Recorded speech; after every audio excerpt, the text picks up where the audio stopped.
پروازیں معطل۔ جو آزاد چینل پر نئے ہیں چینل کو سبسکرائب کریں، ویڈیو پسند آنے کی صورت میں لائک اور شیئر کریں۔ ایئر لائنز کی فلائٹس معطل۔ ایئر لائنز کی جانب سے باقاعدہ نوٹیفیکیشن جاری کیا گیا ہے کہ اس دوران مسافروں کی کسی بھی کلاس کے لیے بکنگ نہ کی جائے۔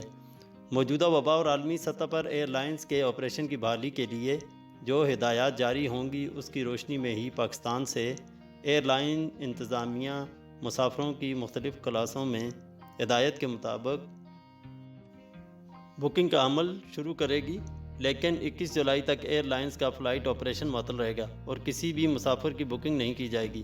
یاد رہے کہ نجی ایئر لائنز کی پروازیں معطل ہونے سے پاکستان سے متعدد مسافر دبئی اور ابوظہبی کے درمیان پروازیں بحال نہ ہونے سے سخت مشکلات سے دوچار ہیں۔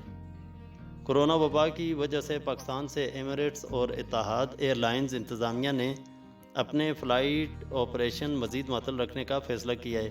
اس حوالے سے ایمریٹس ایئر لائنز نے پاکستان سمیت سری لنکا اور بنگلہ دیش سے دبئی کے لیے فلائٹ آپریشن مزید 15 جولائی تک معطل رکھنے کا فیصلہ کیا ہے اور کورونا وبا کو دیکھنے کے بعد ہی پروازیں پاکستان سمیت بنگلہ دیش اور سری لنکا سے پروازیں بحال کرنے کا فیصلہ کیا جائے گا۔ ایمریٹس ایئر لائنز انتظامیہ کی جانب سے تمام ٹریولز ایجنٹس اور بکنگ ایجنسیز کو نوٹیفیکیشن بھیجوا دیا گیا ہے۔